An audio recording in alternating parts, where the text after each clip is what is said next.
Republika Hrvatska nalazi se na križanju putova europskog istoka i zapada te sjevera i juga. Kao važno prometno čvorište na tim putovima nalazi se grad Osijek.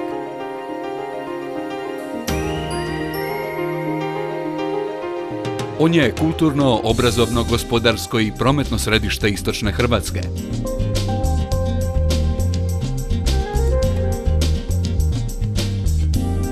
Razvoj i napredak Osijeka usko je povezan s prirodnim prednostima njegovog zemljopisnog položaja. Osijek je vodenim putom povezan s gospodarstvima podunavskih zemalja, a kanalom Rajna-Majna-Dunav i sa zemljama zapadne i sjeverne Europe. U globalnoj razmjeni dobara Luka Osijek je svojevrsna skretnica sa podunavske transverzale prema Jadranskom moru. To je vrijednost koja će naročito doći do izražaja budućom izgradnjom prometnog koridora Podunavlje-Jadran. Prema povijesnim zapisima plovidba Dravom obavljala se već u rimsko doba. U 3. stoljeću tadašnja Mursa, današnji Osijek, bila je sjedište Dunavske rimske flote.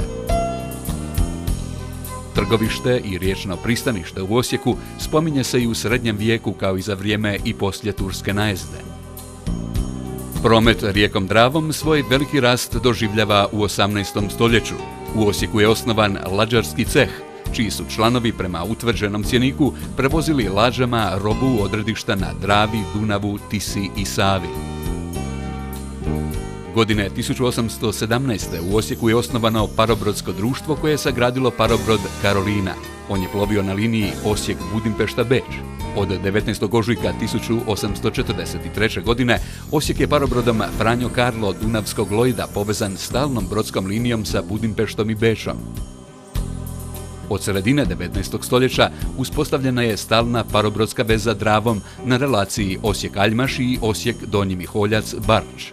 Krajem 19. i početkom 20. stoljeća riječni promet na Dravi obavljala su razna privatna brodarska društva koja su u Osijeku imala svoja predstavništva.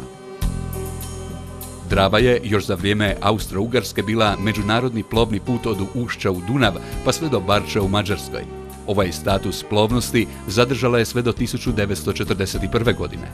Gubitkom statusa međunarodnog plovnog puta u duljini od 151 km Drava gubi prometno značenje. Ne održava se više njezin plovni put, te se iz godine u godinu smanjuje duljina njezine plovnosti. Iako je 1956. godine osnovano lučko društveno poduzeće pod imenom Tranzit, tek je 1975. godine odlukom tadašnjih vlasti Dravi vraćen status međunarodnog plovnog puta. Istom je odlukom pristanište Luka Osijek dobila status stalnog graničnog riječnog prijelaza za robni i putnički promet. Status međunarodne riječne luke, otvorene za javni promet, Luka Osijek je dobila 1998. godine odlukom Hrvatskog državnog sabora. Luka Osijek smještena je na desnoj obali rijeke Drave. Lučke djelatnosti se obavljaju na dvije odvojene lokacije. Stara luka proteže se od 17. do 19. riječnog kilometra na prostoru od 7 hektara zemljišne površine unutar šire gradske jezgre. Nova luka je smještena od 12. do 16. riječnog kilometra i zauzima prostor od 150 hektara zemljišta u istočnoj industrijskoj zoni Osijeka. Položaj Luke Osijek prema glavnim prometnim pravcima određen je njezinim središnjim položajem na prostoru istočne Hrvatske. Područje Slavonije i Baranje predstavlja prirodnu i prometnu usmjerenost zapadne i srednje Europe prema jugu, to jest prema Jadranskom moru, te jugoistoku Europe i Azije. Na tom prostoru križaju se dva vrlo bitna europska prometna koridora.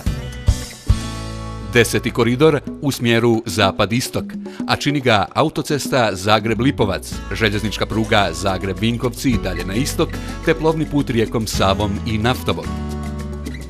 Te drugi koridor, 5C, u smjeru sjever-jug, a proteže se od Budimpešte preko Osijeka i Đakova, te dalje dolinama rijeke Bosne i Neretve do Ploča.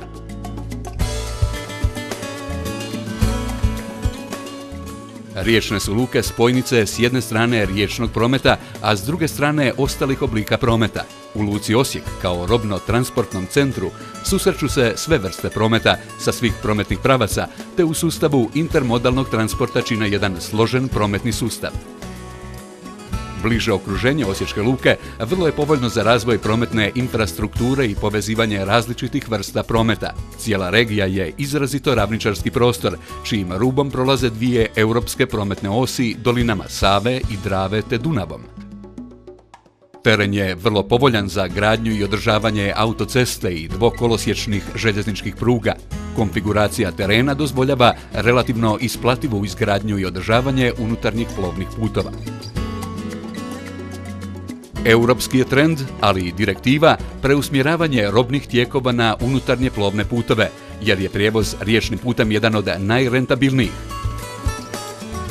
Republika Hrvatska je stranka Europskog ugovora o glavnim unutarnjim plovnim putovima od međunarodnog značenja.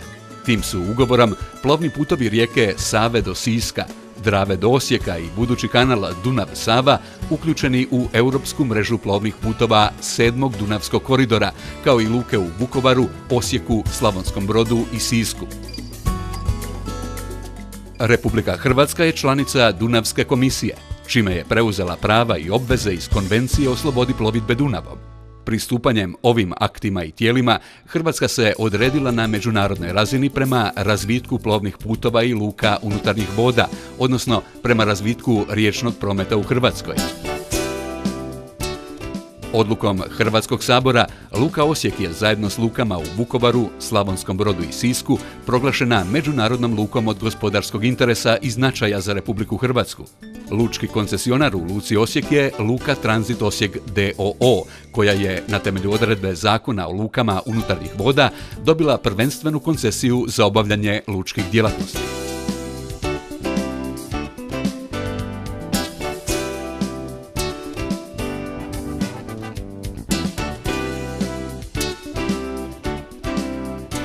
Bitan čimbenik za razvoj Luke Osijek je prostranost njezinog kopnenog i vodenog dijela lučkog područja.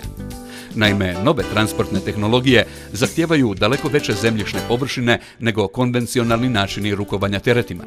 S problemom nedostatka kopnenih prostora susreću se sve stare luke izgrađene neposredno uz gradske jezgre.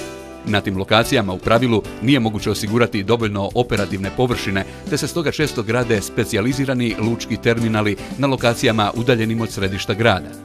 Osječka stara luka nalazi se na prostoru šire gradske jezgre od 1903. godine. Taj prostor je odavno postao pretjesan za kvalitetno obavljanje lučkih djelatnosti, pa se 1978. godine pristupilo izgradnji nove luke na prostoru istočne industrijske zone u istočnom predgrađu Osijeka. Izgrađeno je 330 metara kose i 100 metara okomite obale, a što je premalo za ambiciozne planove razvoja luke. Za novu luku je prostornim planom grada Osijeka rezervirano 150 hektara zemljišta, a trenutačno je u funkciji lučkih djelatnosti angažirano 50 hektara, dok će se ostalo zemljište koristiti za daljnji razvoj luke. Zaključno možemo ocijeniti da su prirodne pogodnosti Luke Osijek dobre. Prostranost lučkog akvatorija i kopnenog dijela luke je neupitna, te predstavlja najveću komparativnu prednost Osječke luke u odnosu na konkurentske luke. Sukladno master planu, u tijeku je realizacija dvaju velikih projekata na lučkom području, i to izgradnja i rekonstrukcija lučkog bazena te izgradnja gospodarske zone na lučkom području. Realizacijom navedenih projekata izgradilo bi se još oko 1100 metara okomite obale za potrebe različitih terminala, a postojeća obala bi se rekonstruirala. Time bi se kapacitet luke sa sadašnjih 2 milijuna tona povećao na 5 milijuna tona godišnje. Početak realizacije ovako ambicioznog razvojnog plana predviđen je za 2008. godinu. Prvo bi se gradio terminal za pretovar rasutih tereta, kako bi se njegovom izgradnjom ostvarili uvjeti za prestanak obavljanja lučkih djelatnosti na lokaciji stare luke, te bi se taj prostor predao na korištenje gradu Osijeku i Kliničkoj bolnici Osijek za njihove potrebe. Luke su servis gospodarstva koje posluje u okruženju. Kolike su potrebe gospodarskih subjekata u okruženju za uvozom, odnosno izvozom riječnim putom, tolike količine roba će biti pretovarene u lukama. Dakle, količine pretovara ovise isključivo o potrebama gospodarstva. Ukoliko je gospodarstvo razvijenije, to će se lučki pretovar povećavati i obrnuto. Sukladno tome, Luka Osijek pruža usluge tvrtkama istočne Hrvatske, uže okruženje, središnje i sjeverozapadne Hrvatske, šire okruženje, te Bosne i Hercegovine, međunarodno okruženje. Praksa je u svim razvijenim europskim zemljama da se u lukama ili u njihovoj neposrednoj blizini stimulira razvoj gospodarstva izgradnjom poduzetničkih zona koje u svom poslovanju koriste usluge luke. Tako je i master planom razvoja Luke Osijek predviđena izgradnja gospodarske zone na lučkom području površine 74 hektara, trenutačno neuređenog zemljišta u vlasništvu Republike Hrvatske. Svim zainteresiranim investitorima vlada će dodijeliti koncesiju na dijelu tog zemljišta radi izgradnje proizvodnih, skladišnih i drugih kapaciteta. Sukladno tome, u tijeku je realizacija velike američko-irske investicije u izgradnju tvornice bioetanola, a interes za građenje iskazale su i neke domaće tvrtke. Zbog velikog značaja, ukratko ćemo se osvrnuti na investiciju u izgradnju tvornice bioetanola. Koristi od izgradnje tvornice bioetanola su ogromne, te će to biti najveća ili jedna od najvećih greenfield investicija proizvodnog tipa u Republici Hrvatskoj.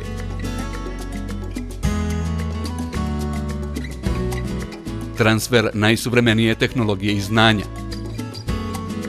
Planirani ukupni godišnji prihod tvornice bio bi oko milijardu kuna, a dobit oko 200 milijuna kuna. Otkup 500.000 tona kukuruza od hrvatskih proizvođača. Povećanje BDP-a.